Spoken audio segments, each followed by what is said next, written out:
നീ ഇവിടെ, അതും ഇത്ര വൈകിട്ട്? ഇയാളുടെ കൂടെ എന്താണ് ചെയ്യുന്നത്? എല്ലാവരും ഒരേ ഉദ്ദേശത്തോടെ അല്ല ഇവിടെ വരുന്നത്. ഞാൻ ജോലി കാര്യത്തിലാണ് വന്നത്. നീ കരുതുന്നത് പോലെ ഒന്നുമല്ല.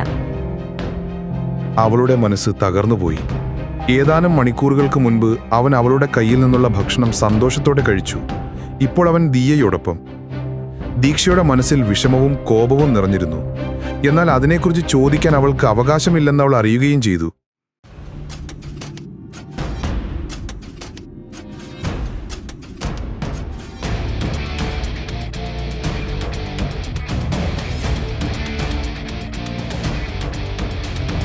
നീ വിവാഹം കഴിഞ്ഞതുകൊണ്ട് എന്നിൽ നിന്ന് രക്ഷപ്പെട്ടു എന്ന് വിചാരിക്കണ്ട.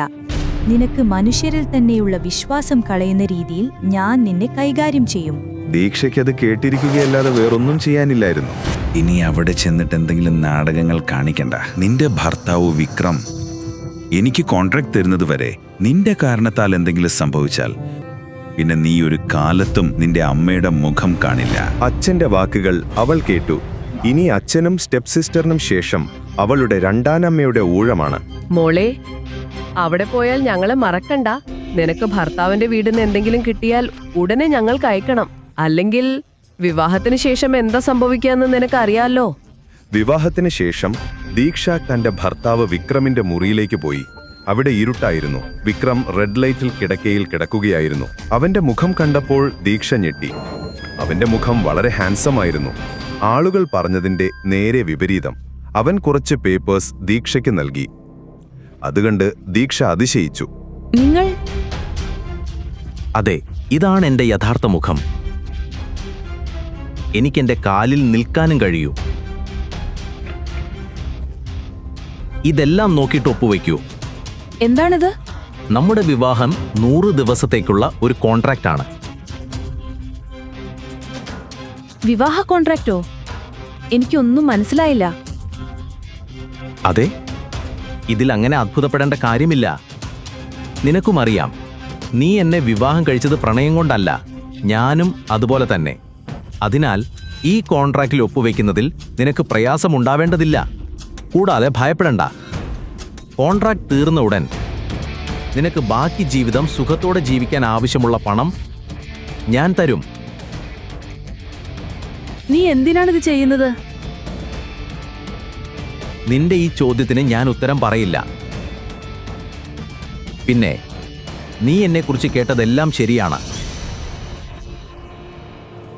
എന്നെ വ്യക്തിയായി മനസ്സിലാകാത്തവർ ഈ ലോകത്ത് കൂടുതൽ ദിവസം നിലനിൽക്കില്ല. Just sign this. നീ എന്നെ ഭയപ്പെടുത്താൻ ശ്രമിക്കുകയാണല്ലേ? അതിനൊന്നും ആവശ്യമില്ല. നിനക്ക് വേണ്ടതൊരു ഒപ്പല്ലേ? അത് ഞാൻ തരാം. പക്ഷേ ഭയന്നിട്ടല്ല, എന്റെ ഇഷ്ടപ്രകാരമാണ്. നീ പറഞ്ഞത് ശരിയാണ്. ഞാനും നിന്നെ വിവാഹം കഴിക്കാൻ ആഗ്രഹിച്ചിട്ടില്ല. പക്ഷേ ഈ ബന്ധം വന്നപ്പോൾ ഞാൻ ഓക്കെ പറയേണ്ടി വന്നു. വിവാഹം കഴിക്കേണ്ടി വന്നു. അതിന് നീ എനിക്ക് പണം നൽകേണ്ട ആവശ്യമില്ല. എന്നെ നോക്കാൻ എനിക്കറിയാം. അത് നീ നോക്കേണ്ട കാര്യമില്ല. പിറ്റേന്ന് രാവിലെ ദീക്ഷയെ വിവാഹ ചടങ്ങുകൾക്കായി വിക്രമിന്റെ അമ്മ ഇന്ദിര അവളുടെ വീട്ടിലേക്ക് അയച്ചു. ഹലോ രാഘവ്, നിന്റെ ദീക്ഷ വരുന്നുണ്ട്. ഒറ്റയ്ക്ക് ചടങ്ങുകൾ ചെയ്യാനായി. ഇത് നിനക്ക് നല്ലൊരവസരമാണ്. ദീക്ഷ മുറിയിലെത്തിയപ്പോൾ അവളുടെ കാലിനടിയിൽ ഭൂമി ഒലിച്ചു പോകുന്നത് പോലെ തോന്നി. രാഘവ്, നീ ആരാണെന്നറിയാതെ ആരോ രാഘവിന്റെ തലയ്ക്ക് പിന്നിൽ നിന്ന് ഭയങ്കരമായി അടിച്ചു. അത് മറ്റാരുമായിരുന്നില്ല, വീൽചെയറിൽ ഇരിക്കുകയായിരുന്ന വിക്രം തന്നെയായിരുന്നു. അവൻ രാഘവിൽ നിന്ന് ദീക്ഷയെ രക്ഷപ്പെടുത്തി അവളെ തിരിച്ചു വീട്ടിൽ കൊണ്ടുവന്നു.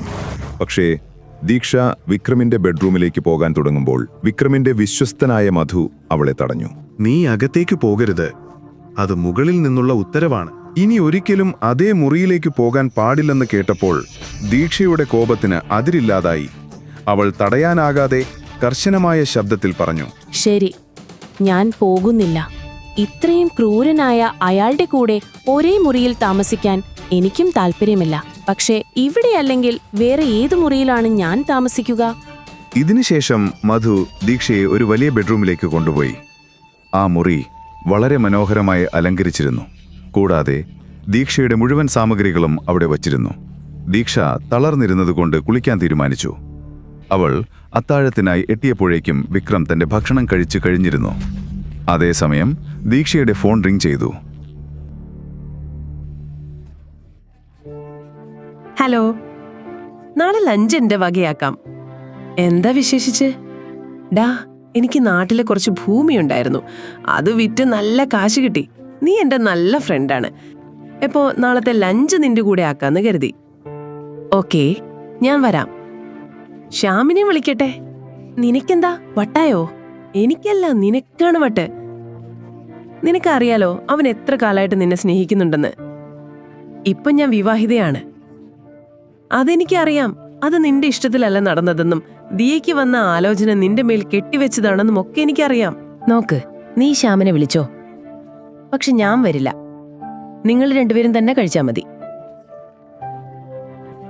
ഷേ, നിനക്ക് സങ്കടായോ? ശരി, ശ്യാം വേണ്ട, നീയും ഞാനും മാത്രം. നാളെ ഹൗസ് ഓഫ് ഇറ്റാലിയൻസ് 1 മണിക്ക്. ഓക്കെ ഓക്കെ, ശരി.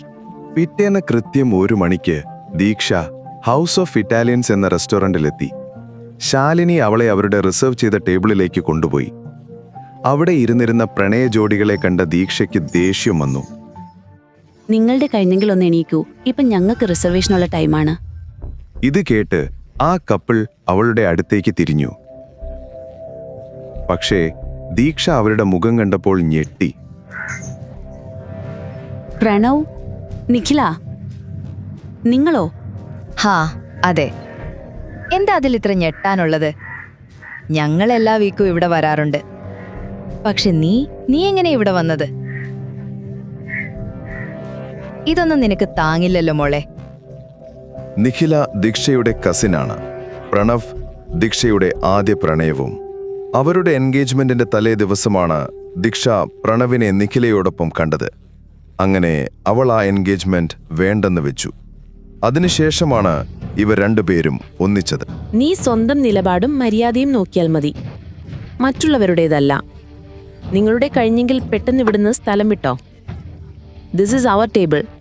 ഇത് ഞങ്ങൾ റിസർവ് ചെയ്തതാണ്. മാനേജർ നിഖിലയോടും പ്രണവിനോടും ടേബിൾ ഒഴിയാൻ ആവശ്യപ്പെട്ടു. പ്രണവ് ദേഷ്യത്തോട് പറഞ്ഞു, ഞാനോ? എന്നോടാണോ നിങ്ങൾ പോകാൻ പറയുന്നത്? ഞാനിവിടെ മാസത്തിൽ 10-ലധികം തവണ വരാറുമുണ്ട്, ലക്ഷങ്ങൾ ചിലവാക്കാറുമുണ്ട്. അതൊക്കെ ഞാൻ നിർത്തണോ? അത്തരമൊരു കസ്റ്റമറിനെ നഷ്ടപ്പെടുത്താൻ മാനേജറിന് തോന്നിയില്ല. മാഡം, ഇങ്ങോട്ട് വരൂ. ഞാൻ നിങ്ങൾക്ക് അതിനേക്കാൾ മികച്ച ടേബിൾ കാണിച്ചു തരാം. ഇതാണ് ഞങ്ങൾ ബുക്ക് ചെയ്ത ടേബിൾ. ഞങ്ങൾക്ക് ഇവിടെ തന്നെ ഇരിക്കണം. നിങ്ങൾ നീതിയോടൊപ്പമാണ് നിൽക്കേണ്ടത്. ഇത് ഞങ്ങൾ മുൻകൂർ ബുക്ക് ചെയ്ത ടേബിളാണ്. ഇവർക്ക് വേറെ ടേബിൾ അറേഞ്ച് ചെയ്ത് കൊടുത്തോളൂ. നിങ്ങൾക്ക് മനസ്സിലാകില്ലേ? എന്ന് വെച്ചാൽ കാണിച്ചു തരാം എങ്ങനെയെന്ന്. സെക്യൂരിറ്റി ശാലിനിയെയും ദീക്ഷയെയും പുറത്താക്കാനായി സമീപിക്കുന്നതിന് മുൻപേ ഒരാൾ കനത്ത ശബ്ദത്തിൽ ചോദിച്ചു, എന്താണ് ഇവിടെ നടക്കുന്നത്? അയാളെ കണ്ട ദീക്ഷ ഞെട്ടി. ആ ശബ്ദം വിക്രത്തിൻ്റെതായിരുന്നു. അവനോടൊപ്പം നിൽക്കുന്നത് അവളുടെ സഹോദരി ദിയയായിരുന്നു. വിക്രം മാനേജറിനെ വിളിച്ചു. അയാൾ വിക്രമിന്റെ ശബ്ദം കേട്ട് പേടിച്ച് വിറച്ചിരിക്കുകയായിരുന്നു. അതേസമയം ദിയ പറഞ്ഞ കാര്യം കേട്ട ദീക്ഷ ഞെട്ടിപ്പോയി. വിക്രം എന്ന പേരിനു പകരം ദിയ വിളിച്ചത് മിഥുൻ എന്നതാണ് ദീക്ഷയെ ഞെട്ടിച്ചത്. അവൻ അവിടെയുള്ള വെയിറ്ററിനെ വിളിച്ചു പറഞ്ഞു, ഇന്നു മുതൽ നീയാണ് ഇവിടുത്തെ മാനേജർ. ഇവിടെ നിയമങ്ങൾ എല്ലാവർക്കും ഒരേപോലെയാണ്. അതിന്റെ പിന്നാലെ വിക്രം ദിയയെ കൂട്ടിക്കൊണ്ട് VIP ഏരിയയിലേക്ക് പോയി. ശേഷം പ്രണവും നിഖിലയും ഒഴിഞ്ഞ ടേബിളിൽ ശാലിനിയും ദീക്ഷയും ഭക്ഷണം കഴിക്കാനിരുന്നു. പക്ഷേ നിഖിലയും പ്രണവും അപ്പോഴും പുറത്തുപോയില്ല. പ്രണവിന് പിന്നിൽ നിന്നും ആഞ്ഞൊരടി കിട്ടി. തല്ലിന്റെ ആഘാതം കാരണം അവൻ നിലത്തേക്ക് വീണു. അവനെ അടിച്ചത് വിക്രമായിരുന്നു. അവൻ കൂടുതൽ അടിക്കാൻ ശ്രമിച്ചപ്പോൾ ദീക്ഷ വിക്രത്തിന്റെ കൈ പിടിച്ചു. വിക്രം അമ്പരന്ന് നിന്നു. അതൊരു അവസരമായെടുത്ത് പ്രണവ് അവിടെ നിന്ന് ഓടിപ്പോയി. നിന്റെ സഹോദരിയുടെ ബോയ്ഫ്രണ്ടിനൊപ്പം ഇങ്ങനെയൊക്കെ ചെയ്യാൻ നിനക്ക് നാണമില്ലേ? ഇനിയും ഇതിന് ചുറ്റി നടന്നാൽ അത് റെക്കോർഡ് ചെയ്ത് ഞാൻ നിന്റെ ഭർത്താവിന് അയച്ചു കൊടുക്കും. മനസ്സിലായോ? ഇത് കണ്ട ദിയയ്ക്ക് ദേഷ്യവും അസൂയയും വന്നു. ദീക്ഷ ചെയ്തതിനെ വിക്രം പ്രതികരിക്കാത്തത് അവളെ ഭയപ്പെടുത്തുകയും ചെയ്തു. ഈ കഥ തുടർന്ന് കേൾക്കുന്നതിനായി ഇപ്പോൾ തന്നെ പോക്കറ്റ് FM ആപ്പ് ഇൻസ്റ്റാൾ ചെയ്യൂ. Link in description.